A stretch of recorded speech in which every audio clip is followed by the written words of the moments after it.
When we watch over the fish swimming gently into the water, the fish might think that it can move on its own without giving that credit to the water. He won't give that credit because it might not even know the existence of water that pervades all his world.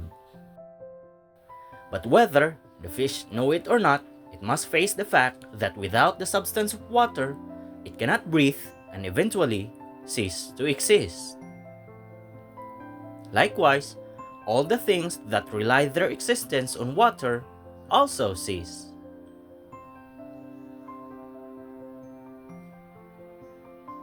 We know enough regarding that water where the fish lives, because we can absolutely see that water. But we are, like that fish, took for granted the presence of the one universal substance that pervades throughout the whole world, because it does not respond to our senses. We don't even know its important role in creation. But like that fish, whether we know it or not, there will be no such thing that we call life without the presence of the one universal substance. But even though our senses purposefully do not respond to it, we have the mind that can know its very existence and can know its role of creation without reliance on our senses.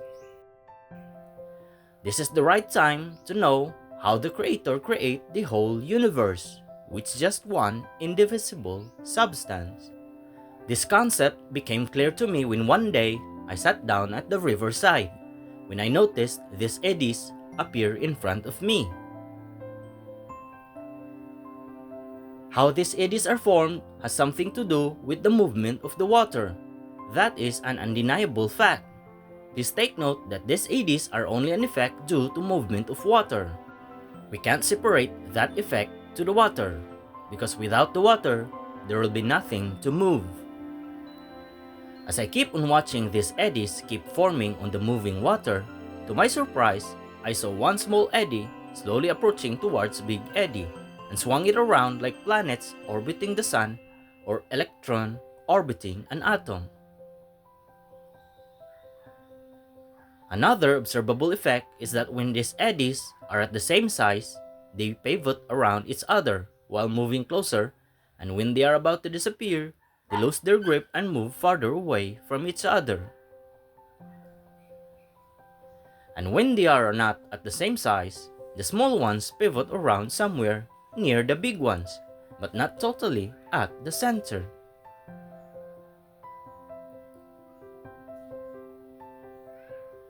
All these eddies that I observe are transient. They appear and disappear. Right then, I knew what Walter Russell meant when he said that attraction and repulsion and other observable effects in nature are not properties of matter. They are rather properties of motion only.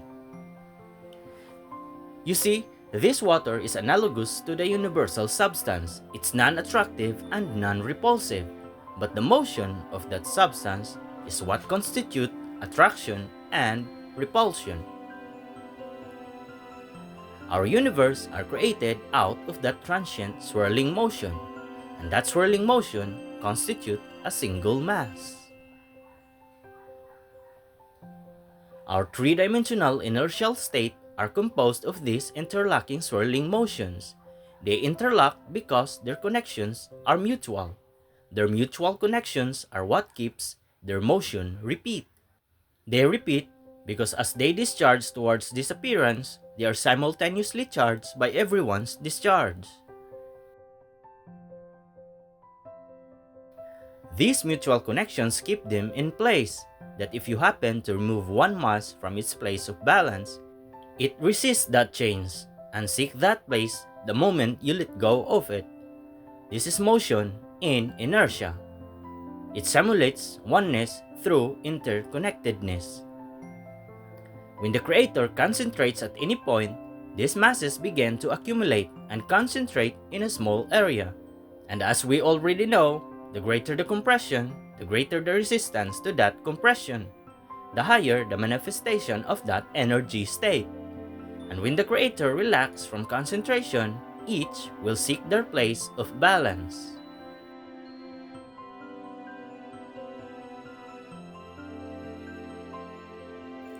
The idea of life and death, borning or dying, formation and deformation, existence and cessation of existence, creation and destruction, cannot be created. They are only an effect through appearance and disappearance of motion. We rely our sense of existence to motion only, and are afraid of what will happen to us or where to go when we die. The absence of motion does not mean death. It is rather the return to stillness. That substance which is still is the real existence. It is eternal, and that is who you are.